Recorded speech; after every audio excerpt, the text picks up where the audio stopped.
There we are. There's our green light. Welcome everyone to the June 2024 League of Women Voters, Lincoln-Lancaster County Lunch and Learn.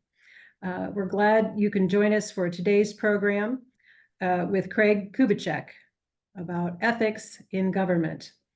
I'm Terry Hendrickson. I chair our Lunch and Learn committee for the League. Welcome. A reminder to all that questions and comments are posed in the chat. Craig will be monitoring those for the interactive part of our program today. And then I'll do that at the end for our Q&A. What a beautiful day we have. And we're glad to know that you're joining us for the program. I want to just give a quick shout out to those of you who are with us today who gave generously to our Give to Lincoln Day program. We nearly doubled our gifts this year, and thanks are due to you and many others that help us continue to do our good work.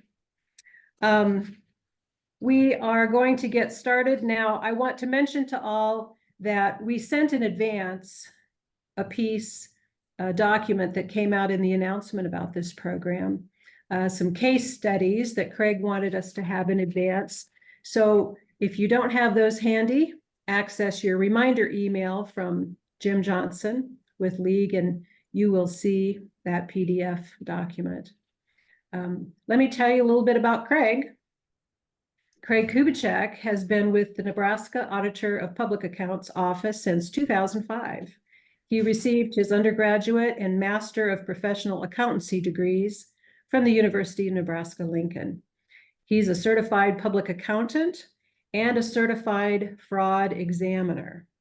This ought to be interesting. We welcome you today, Craig. We thank you for joining us. And please, let's begin. Well, good afternoon, everyone. Thank you for joining me today, and thanks Terry and her crew for the opportunity to speak to your group.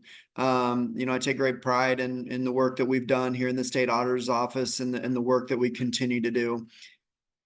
I'd like to start off, I do a lot of, Terry and I were discussing before, I do a lot of presentations, and I think it's important to add an ethics component because to me, ethics and fraud go kind of hand in hand. And so I start out with this story. Not sure if we have any golfers on the call today, but about 1.5 years ago, I was playing in a golf tournament in South Lincoln, and it's kind of a stag tournament for individuals get together on a team and play against other teams. And part of that is usually some adult beverages that we have. And so we finished up on a par 3, putted in, and we noted the beer cart individual was back on the tee box. So we take a drive back to get some drinks. And one of the individuals in the group that while they were teeing off, hit a hole-in-one. And I knew this individual, and they didn't really get too excited about the hole-in-one he just hit. And I'm like, this is strange. I've never had one. I've had one in putt-putt, and I got a little excited, but I've never, if I'm getting a hole-in-one, I'm probably running to the hole and, being excited, jumping up and down, and he did not do that. So I went up to him. I was like, what's going on? And he said, well, I called in sick this morning to play in this tournament. And as you may know, in certain organizations, including the state, there's definite differences between sick and vacation leave. In the state, we have sick leave and we have vacation leave. Now, if you have paid time off, it doesn't really matter. It's all one and the same. But if you have a very distinct, paid time off, vacation versus sick leave, there's cases when you should probably use sick leave, and there's times when you should use vacation leave. And not sure if you guys know, but you normally, when you have a hole-in-one, it goes on the, newsletter. There's, you're buying drinks for everybody after the round. It might be shared on the Facebook page. And so I tell that story just because it happens a lot in the fraud cases that we look at, and definitely in ethics. I don't think, in most situations, somebody wakes up today and, hey, I'm going to commit an ethics violation against my company, or I'm going to commit fraud against my company today. It's usually that something changes in their life. there's a unique event or something happens, or they don't even think about it as something as such, and they do it a couple times and becomes natural to them. And so that's kind of what we're going to get into. In Nebraska, we're kind of trained to trust each other. It's kind of ingrained in us, but what hopefully you get it and take away from this is that we need to trust people, but we also need to verify some things and what's going on. And so that's kind of our plan today. We'll go through some ethics definitions, some conflicts of interest that we see, not only at the state level, but our local municipality level. And then we'll discuss some fraud cases that Terry mentioned that we'll go through.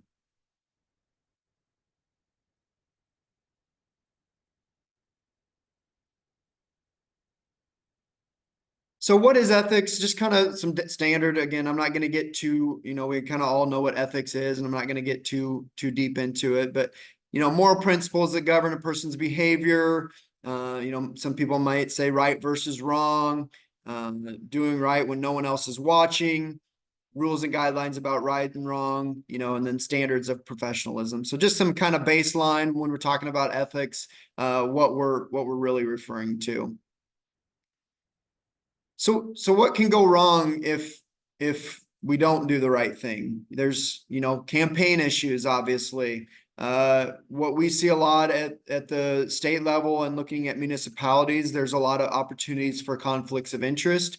We do a lot of work with political subdivisions, and there's a lot of individuals that own businesses in their respective village or city, and they may be on the board, and then they're approving their own contract or payment to those individuals. And so, not that there's always intent to create a conflict of interest, but the underlying positions of those create those issues. Definitely gifts.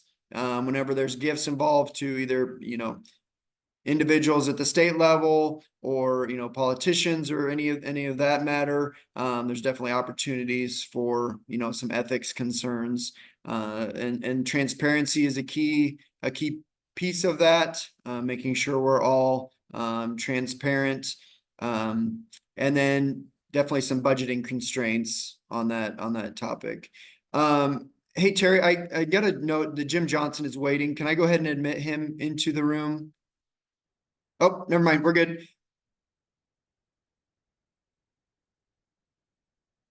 All right. So also a piece of this can be situational ethics. So if we ask you just anybody off the street, is it okay to ever take someone's life? And I would probably venture that everybody's going to say no.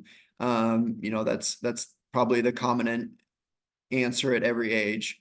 But in every situation, there's usually some underlying facts that could maybe change your perception of what is the situational ethics.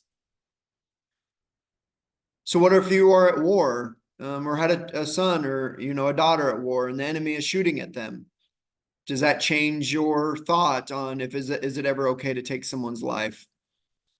What if there's an intruder in your home threatening to do harm to your kids or elderly parents? Does that change your answer? Is it ever okay to take someone's life?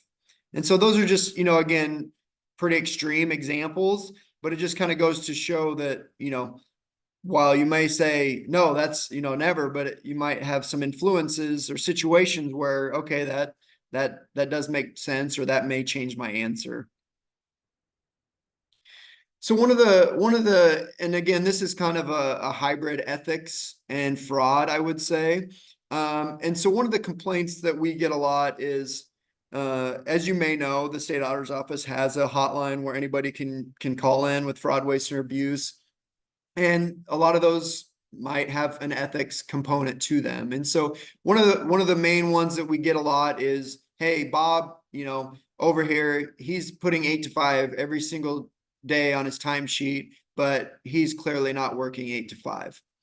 And so I get that, and I'm sitting here in the Capitol, and now I'm trying to decide how can I determine or prove or corroborate that Bob isn't working, or how is Bob working? And so those are a tough one to I can talk to their coworkers, I can talk to others, but it's a hard one to prove when we get that complaint. Now, in the case of the city of Madison, we issued a letter in May 26, 2023. One of the pieces of the complaint that we got was that the individual working for the city maintenance individual, utility superintendent at the time, was building this house that you can see here in the picture during city time. And part of the complaint we got was that he was using city workers. And so it's kind of hard to tell from these pictures, but these are, city equipment or city employees, date stamped, working, or saying they're working for the city, but helping build this house on city time. One of the things that we noticed in the picture, and it's kind of hard to probably see for you on this photo, but it had Menards wrap on it. And so I'm not sure if you are aware, probably a lot of you are, if you shop at Menards, aware of the 11% rebate program that Menards has. And so we're very cognizant of that at the state level because we have a lot of state employees as well as employees at municipalities and counties and everyone using Menards cards. And what are they doing with, I spent $1,000 on my state purchasing card, got 11%. Where does that 11% go? Should that go to the state? In my mind, and the state policy, we got that changed several years ago, that it should. It's a little different than me going to a hotel and them giving me some points just because they have my name. There's actual, to me, a cash value. And so one of the things that I saw in this picture that there's some Menards wrap. So one of the things that I did was say, okay, is this individual going to Menards and using the 11% rebate? And what I found was when he was using, going for the city, he was using a city card or a charge account. But when he was going for personal use, he was always paying cash. And so what you can see here is in the first 5 columns, these are from the Menards records that I received, daily transactions and specific times where he's going from Madison to Norfolk, paying in cash during the same time that he is on his timesheet recording 7:30 to 4 every day. So there's a bigger piece to this, and a makes it difficult is because one, it takes time to go to Madison to Norfolk. It takes time to go back from Norfolk to Madison, and it also takes time to shop while at Menards. You don't just go check out when you get there, and so it's hard to come up with an exact questionable time. In that first example there in that top row, he checked out at 10:09 and was working from 7:30 to 4 that whole day. So in questioning that day, when do you start? Do you say, okay, it takes 30 minutes to get from Madison to Norfolk and 30 minutes back? So do you question an hour? Do you question the whole day because he had to go home and unload or pick up? And so it makes it difficult from an auditor perspective to make sure that we know we have issues, but when they want a county attorney, for example, wants to quantify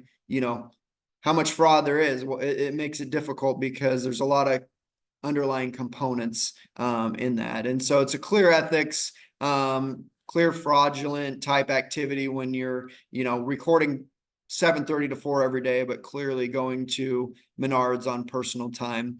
And one of the ways I got this was using in every single of these transactions, he was submitting them for a rebate. And you might say, well, that's his personal, he can do that. Okay, but he was doing so on work time. And he was also, when I first started looking at this, we didn't see any rebates going to him. And so he filed all of his rebates under his spouse's name. And so he also used some of the city purchases that he was buying stuff for and submitted those under his wife's name and used those for supplies for the house that he was building. So again, whether he thought he was, had ethics violations or committing fraud, there was some clear violations of not only policy, but work time as well.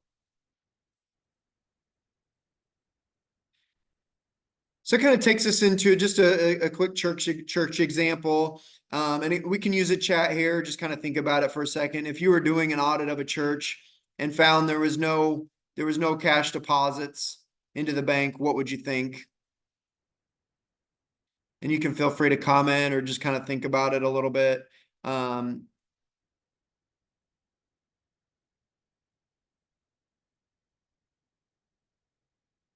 You would probably think that, as a church, there's probably going to be there's going to be that one person that deposits cash into the offering plate. That's probably what you're going to think, that there.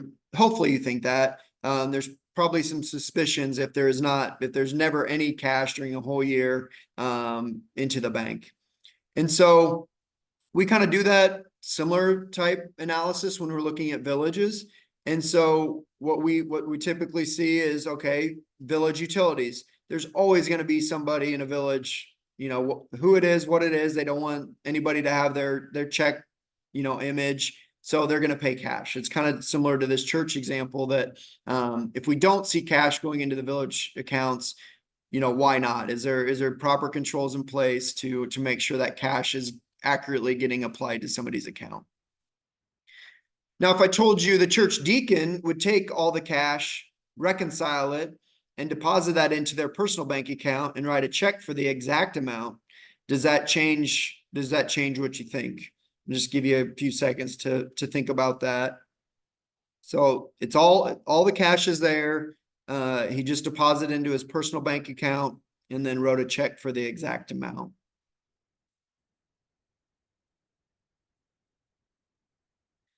So hopefully what you're thinking of is probably, why mix personal records with the church? That seems kind of, a definitely gray area. Why would you do that? It seems like an extra step than just depositing cash into their personal account. It just seems like a strange, good comment there. Improper procedure, but not ethical on its face. Yeah, it's definitely in that gray area. Definitely worth some on the face. I think we need to ask some more questions as to far as, what's really going on and why would you, what's a purpose, I guess. When we confront the church deacon with those questions, they said they would never steal from the church and got very angry and defensive that you would even ask that any money was missing. However, they did not want to lose the hefty tax deduction when claiming amounts paid to the church every year on their taxes. So John Smith pays $100 in cash, takes that deduction. Church deacon takes it, deposits it into his account, writes a check for the 100, and also takes the tax deduction. So as the previous comment, maybe not unethical on its face, but when you dig down a little deeper, he's clearly using those individuals that are going to church and using their monies that they paid to the church as a tax deduction for themselves. So I think you would agree that now there's definitely an unethical component to that.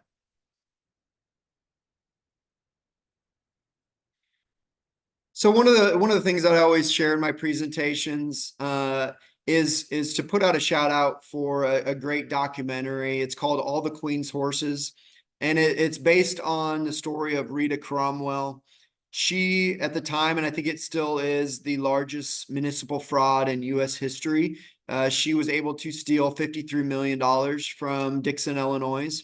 And so I went out and golfed in Wisconsin. And on the way back, I said, hey, I do a lot of presentations. I gotta take a picture by the sign, not to necessarily pay tribute to her, but they do a great job in All the Queen's Horses. So if you have a passion or an interest in fraud, it's on Netflix. It's a great story. It touches on a lot of the things that I'll present on, the red flags, the concerns, the things that people should have seen. She was able to open a bank account under the city's name that nobody knew about. And she was basically spending the $53 million on a quarter horse, very extreme living style and spending a lot of money on quarter horses and shows but they do a great job in that show. So I just wanted to highlight that. If you have an interest in fraud and have a moment and like movies and stories like that.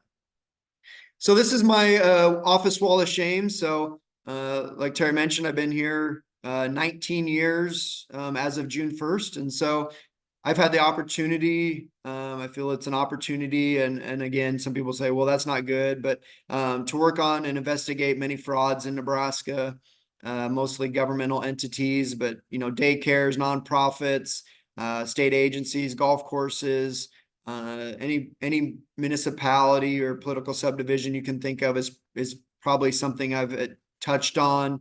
Some of these you might say, why are they smiling? Well, I'm a big Facebook stalker. Not all of them have a criminal case or go to court. They might plea it out or for whatever reason, but I still like to document it and gives me a chance to reflect. And so I pull their picture and tell the story of at least to people that visit the office and like to take a look at those. So that is my office wall of shame. All right. Terry mentioned we do have some case studies. We will use the chat if you can use that.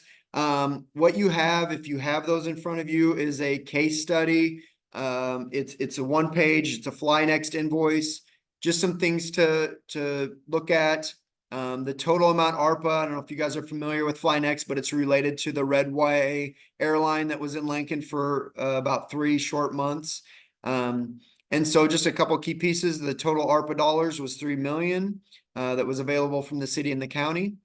The billing was certified on July 5th. And then just kind of decide, if these appear to be correct or what you're seeing in these. And so I'll give you a few minute or so just to take a look at that invoice. And then if you have any comments or thoughts, feel free to use the chat and then we'll discuss.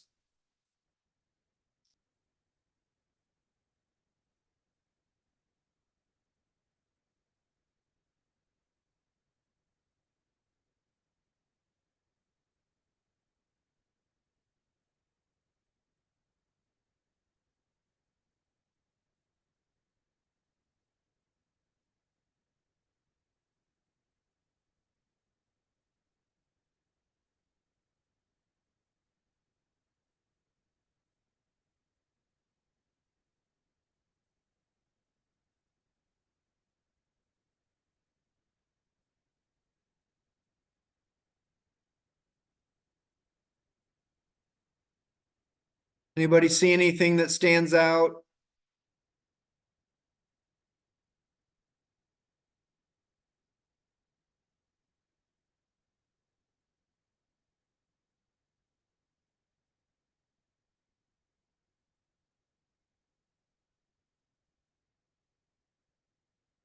Yeah, so the comment fuel consulting, that's one of the things that we questioned in our report. The contract didn't specify fuel consulting. And so we're like, when this showed up, what is this tied to? Now, once we learned a little more about the fuel industry and related to airlines, it's pretty common that they have a contract for fuel consulting to try to keep the jet fuel price low because it can and hedging rates because it can fluctuate quite a bit. So that's one of the pieces that we question that, yeah, that's fine that you paid it. And it's probably part of agreements, but that should have been, outlined in the agreement. Good.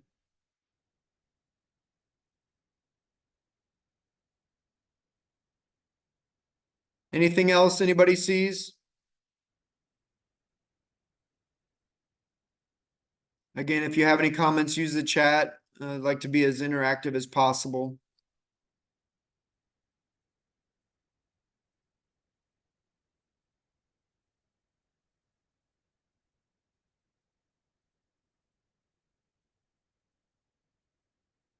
Well, I'm not seeing any other additional comments. But I bring your attention to the invoice date.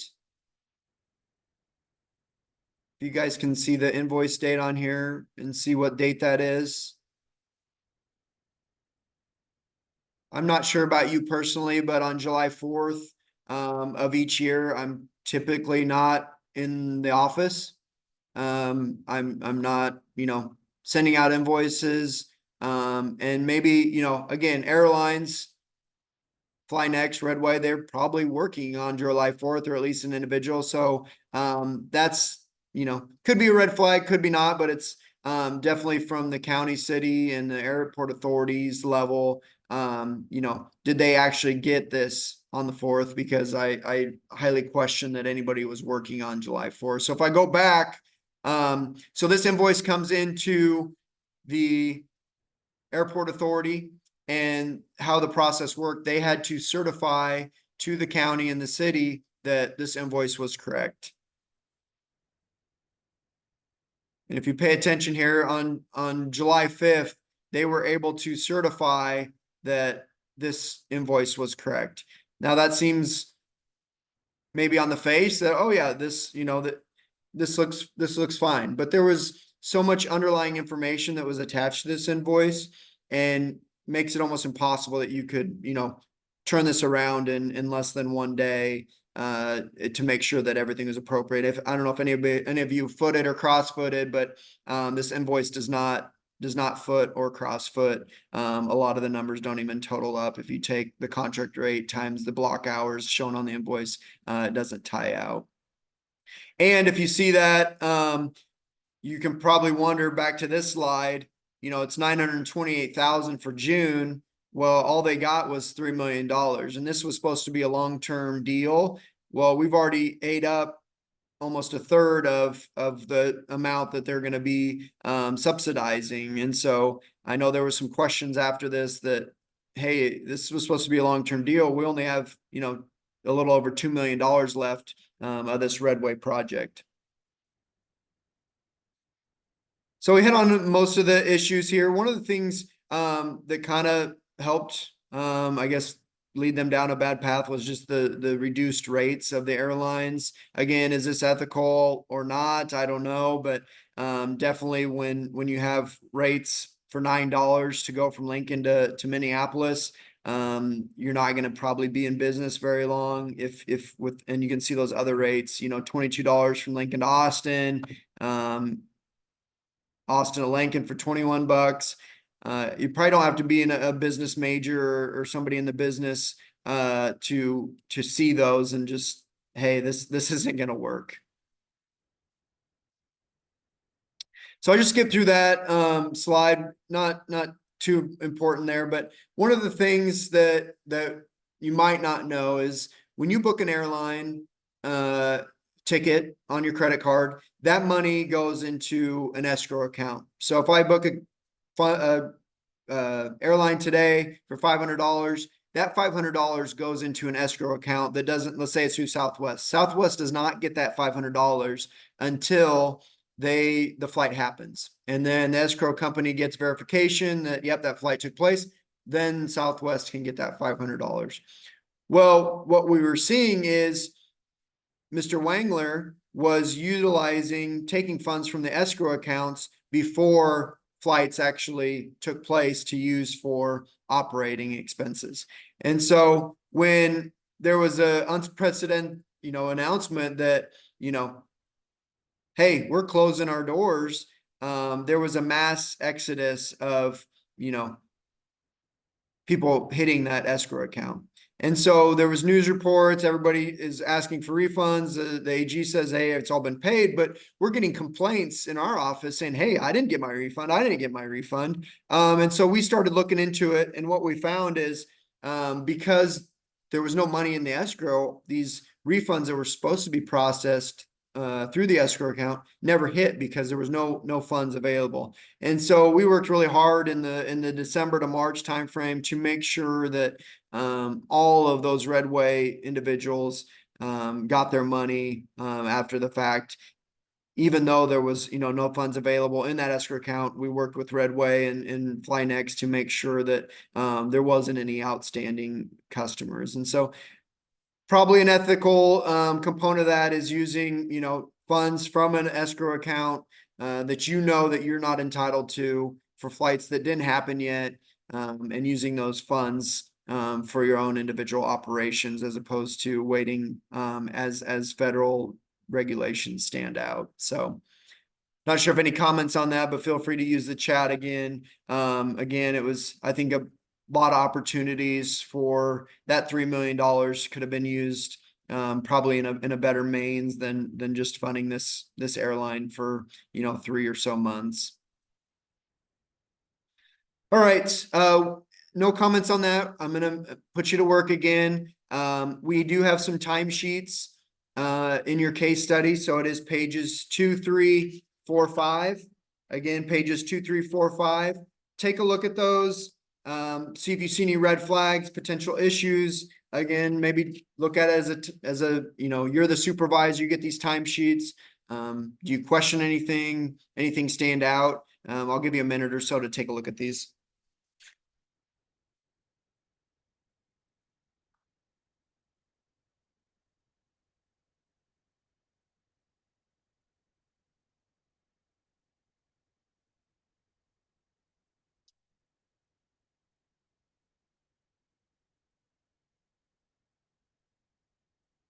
And while you're looking at those, there was a comment: was Red Ray charged with anything? Is it pending or settled? We referred it to the Attorney General and the Federal Transportation. I haven't heard anything yet to see where those went, and it kind of, we do our investigation and then we turn it over to other authorities to look at, and so it's kind of at their hands now. Katie Merman, so we had sent out a PDF, and I'm not sure if everybody got these. If you don't have them, I apologize. I tried to put these in there and send those out. So if you don't have the documentation, we tried to send those out through the email correspondence. It would have been through a PDF attachment. So one of the comments is timesheets look like they're the same person filled all of them out at one time. So if you are looking at these, if you put them side by side, it's pretty easy to see that, not only do they look the same, they are the same. The curve is the same. The writing is the same. If you go to page 5, the last one, Josh Schmitz, his timesheet, if you go to the last prior to the back page, you can see there that when they made the copy and the photocopy, they even copied over his signature. If you see in his Schmitz where he would make the line, it's cut off over the line. You can see that.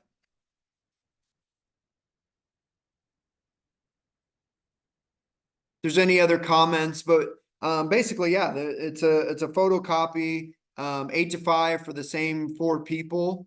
If I don't know if anybody counted, if you count the dates, the time ins and the timeouts in those timesheets, it's very interesting because none of them agree. We have different dates, different time ins and different timeouts. So one of them has 20, I think one has 19, one has maybe 23. So they're clearly, not only they're falsifying the timesheets and just using one for everybody's, but they're not even recording the accurate time in and timeouts to specific days. If you can see that.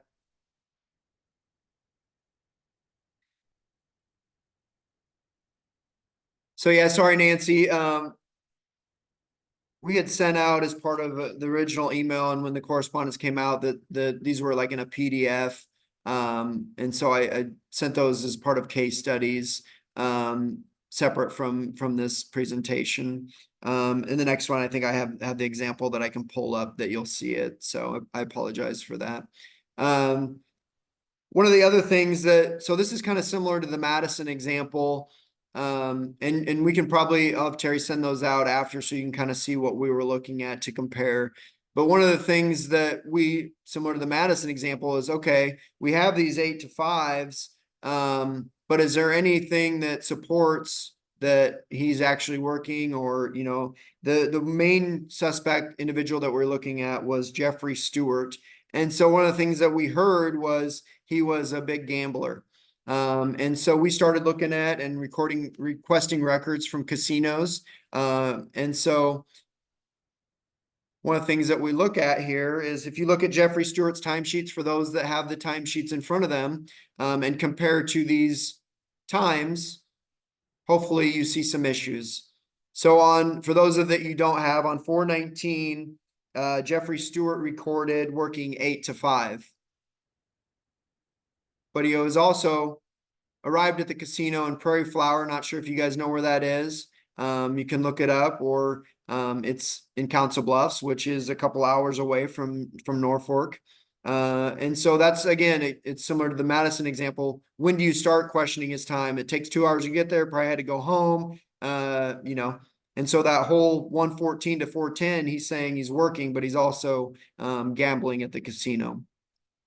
4:29, somebody might say, well, he didn't start gambling until after work. Well, again, it takes 2 hours to get there. And so he clearly can't be driving and working and getting into the casino to start gambling at 5:09.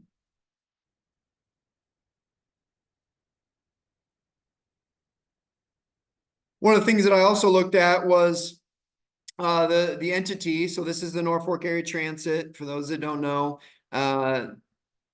he was also using the city or the Norfolk Area Transit purchasing card to purchase things for personal use and to take his family to Disney World. And so I mentioned earlier, I'm a big Facebook stalker. And so he was clearly using those for personal use. And I put those pictures in our report. As you can see, maybe in there on 7/28, the Seminole Hard Rock Casino, he was able to pull out $7,000 from his credit card, from the Norfolk Area Transit credit card, and then back that up with another $8,000. One of the things that I learned, and I always learn stuff on every different case, but they had the cash advance feature turned off on their credit card. So he couldn't get cash advances. And so they might say, well, how did he get $15,600? Well, their card had a unique feature that allowed him to wire transfer funds. I'm not sure if you guys have any of those in your organizations, but I didn't know that was a feature. So he was able to wire transfer from his credit card to the casino, pull out. It was high fees, but he didn't care because it wasn't his money. And then the casino was able to give him the cash for those transactions so he could go gambling on. So in roughly about 8 to 10 months, he was able to gamble over $1 million in other, costs and a big money for an organization like Norfolk Area Transit. Just a quick plug, all of these timesheets, if you're looking at those did go to Department of Transportation for review prior to reimbursement from the state, and there wasn't any questions as to, they appear to be fraudulent or, the same for anybody. So we question them as far as their monitoring of these, and I know they've kind of improved their procedures based on this case. So. All right, real quick, I'm going to spend a couple minutes just real quick. Think of this as if you're board members or serve on any boards. In a lot of boards, municipalities, they like treasurer's reports. They like a summary. They don't want to go through a bunch of documents, so they want a treasurer's report. So take a few minutes. Here is the treasurer's report. So we're looking at the Young at Heart treasurer's report. Take a look at that to see if you see any concerns. And as in most cases, we go to approval at the board meeting. You see this document a lot, and typically they look at it a minute and say, okay, let's move on to the next agenda items. Take a minute or so, and then we'll discuss. Again, use the chat function if you see any red flags or issues. Kate mentioned that were any of these activities illegal? I would say yes. And then again, it's definitely a fine line of illegal or simply unethical. Most of my cases I would say there's an illegal component, but definitely an unethical component, to say the least, when you're falsifying timesheets in that last example. So use the chat function if you see any issues with this treasurer's report.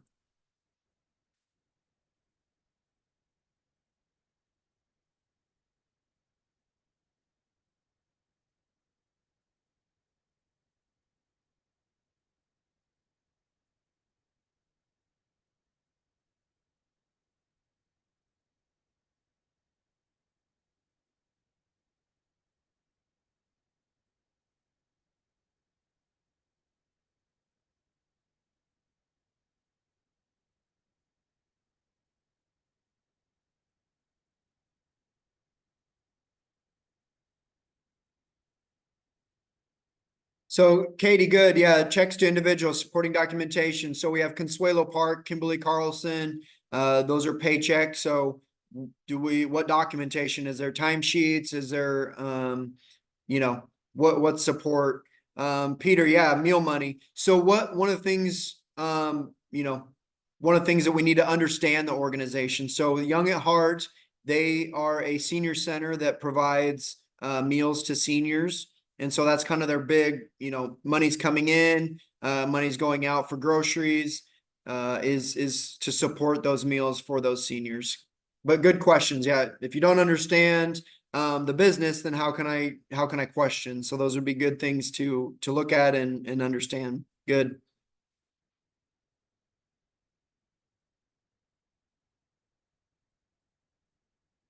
Other than supporting documentation and checks, is there anything that you would want to see, or any way that you could support what information is on here? Again, use the chat function if you have any comments.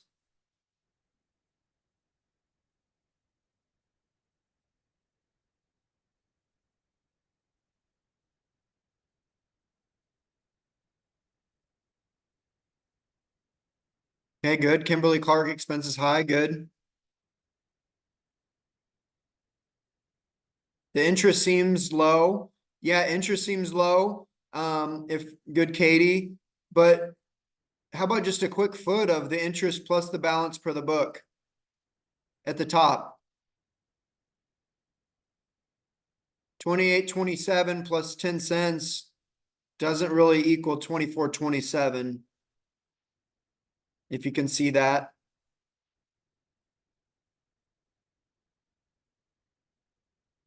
Anybody have any comments on what we could use to corroborate as board members what is going on here? Yeah, Cashwa, good, Terry. What is check 1365 for? Good. Cashwa is a vendor they use for to buy a lot of the groceries for the meals. So we'd want to see, is there any personal things on there? Good. Anybody think of what we could use to make sure, these balances are correct, or what she's actually putting on here to make sure that there's nothing missing?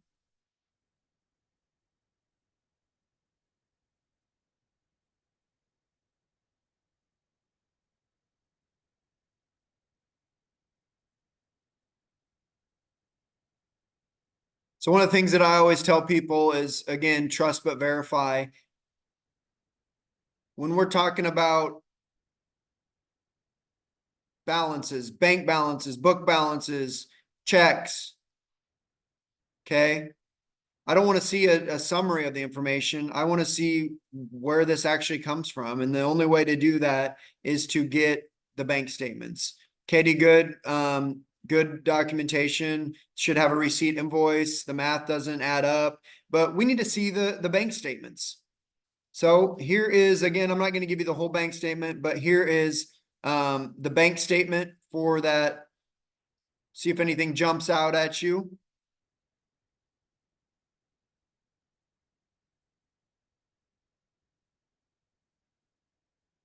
So if you look here in the middle, yeah, the balance is different. Good, Katie. Not only does balance different, but if everybody can see how many withdrawals are on here, 26 withdrawals for 6,800. If you go back,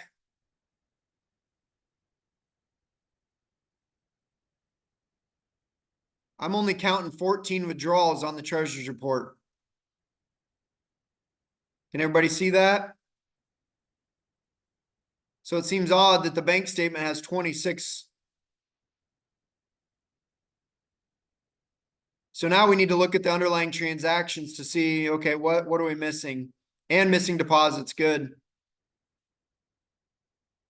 Can anybody see what, from a quick glance, maybe some transaction or a transaction that wasn't on the treasurer's report?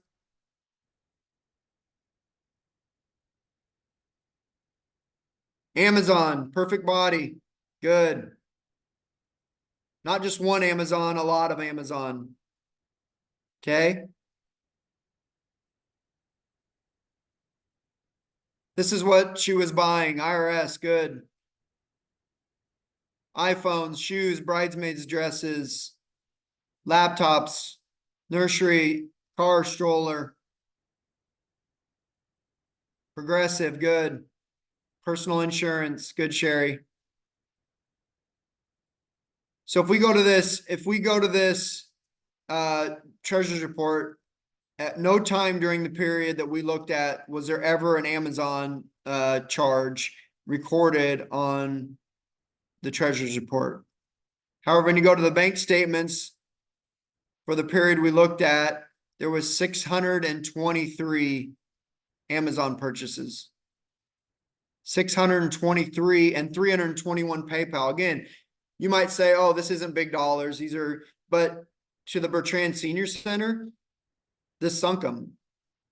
I did a presentation. I think it was the league or one of those, and the board chair for the senior center happened to be at that presentation.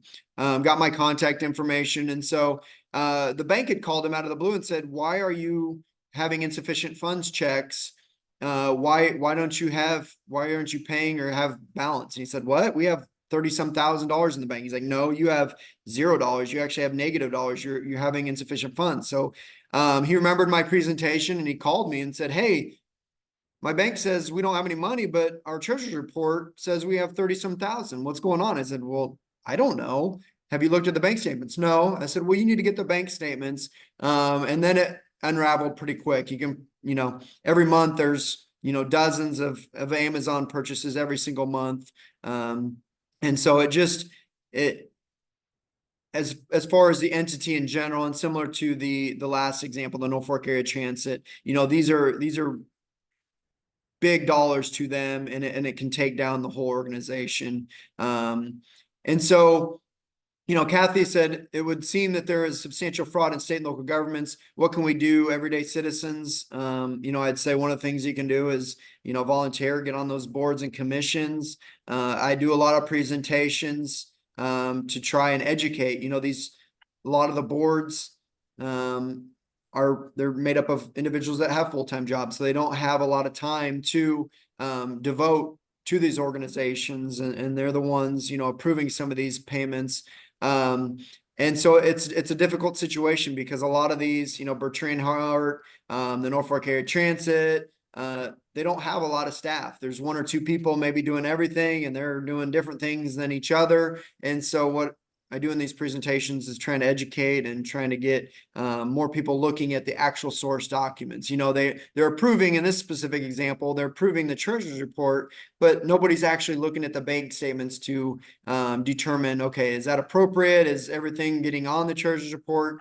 And so the biggest takeaway that I've been given, entities is somebody needs to actually look at the bank statements to what's actually going on in those. And so that's one of the biggest takeaways, making sure who's utilizing the bank statements, who's the authorized signers. Is there any other, at the state level, is there any other organizations, using the state bank accounts?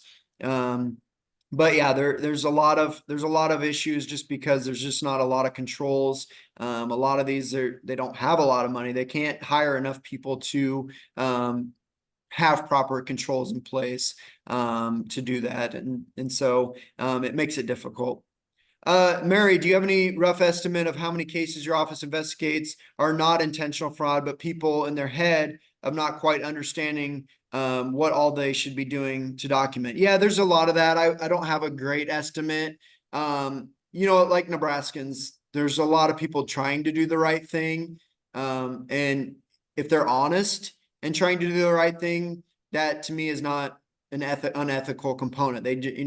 Some people, you just don't know what you don't know. And so we put out a document, a lot of resources that they can go to statutes, they can go for municipalities, for example, political subdivision. We put out a what's in the statutes, what's the main ones that you should be worried about. And so in a lot of these examples that I'm pointing out, there's some true intent that in my mind to deceive, as opposed to, hey, I made a mistake, how can I go about this? And some people welcome audits. Some people say, hey, I want to know what I don't know. I want to know what, you're finding in other entities, and tie that to my organization. But there is also in government, in your municipality, in your city, village, county, in your whatever organization, there's fraud. Whenever you have money, there's some sort of, fraud going on in those organizations. It's just kind of human nature and money. And so it's not always, the glamorous situations, but they're out there. And so there is a distinct difference between, trying to do the right thing and intentionally trying to deceive. Yeah, Katie, good. It seems like there is a lack of simple internal controls, like sign off third party individual monthly statements. Yeah, that's kind of the biggest takeaway that I try to give board members. If somebody's looking at the bank statements, that is out of control, not necessarily, but if the clerk treasurer knows that the board chair is reviewing the monthly bank statements, it's probably going to help prevent, a lot of the frauds that had occurred. And so several years ago, we do grant audit waivers for villages that spend under $500,000 a year. But several years ago, as part of that process, one of the things that we make them do is to send in all their bank statements. And so again, that's not a control, but if they know they have to send in their bank statements to the state auditor's office, they're probably going to be less likely to commit a fraud. So yeah, good comments there, Katie. Should they have independent auditors? And that kind of ties into my last example. Auditors aren't always, there to find unethical, dilemmas or fraud. That's not necessarily the intent of the audit. And so some of these underlying things, in my investigations, they had been audited and we came in and found, in some cases they haven't been audited, but, not necessarily because they have an audit, is it going to catch every single, situation, but good comment there. Yeah, so just a comment. You're absolutely right on the trust but verify. It doesn't have to be from the outside. When I ran a nonprofit, we had one board member who was a treasurer and another who would tie out. Good. We also invited any board member to flag. Yep. So just having those thoughts of people checking, having some controls in place. Somebody else looking at the bank statements, approving, approving time records, just looking at the records in general. Is going to go a long ways to help prevent some of these unethical decisions. It's going to prevent everything. No, you can't possibly tick and tie every single situation, but I would say it would definitely help.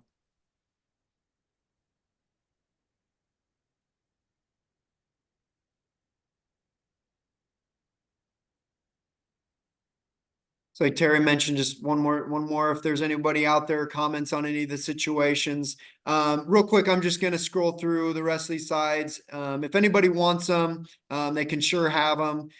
This one that here is in front of us.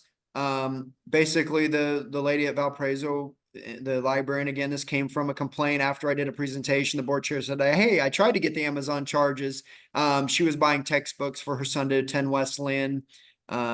In this next one, we had a police chief saying he was buying gift cards to buy ammunition, didn't buy one bullet. That was some $15,000. So he could buy fishing equipment. And this is a high level police officer, police chief in the city of Oakland. So again, you talk about CPAs or people held with high ethical standards. It can be anyone. So there's my contact information. If you ever have anything, feel free to reach out to me. I don't see any other questions or comments. I thank you for your attention. I thank you for your comments. Hopefully you enjoyed the presentation. Hopefully it scared you a little bit to go back to your organization, or if you're part of a board or commission or anything like that, take those back. And thank you for your time. Craig, this has been terrific information.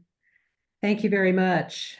Gave me certainly some things to think about. I'm not alone, probably, in my service on several boards, to know that this is really an area, even though we trust, that we should get more documentation if we have any questions at all. So thank you again for joining us. And is the number on the screen the hotline number you referred to earlier? That is just our main number. The link to our website there, auditors.nebraska.gov, has my cell number. It has the link to the fraud hotline. Again, you can do that anonymously. You don't have to put any sort of contact information at all. We tend to just strictly look at governmental fraud, any sort of governmental funds to nonprofits. We can follow the money, anything like that. But if you ever have any questions or concerns, my contact information is there in my email, but my cell number is on our website as well. So Thanks again. Good work. I want to announce to those who are with us that we will take the month of July off, and we will join again for another Lunch and Learn program hosted by our league, August 1st, which is again the first Thursday. Thanks all for joining. Have a wonderful day. We are adjourned. thank you.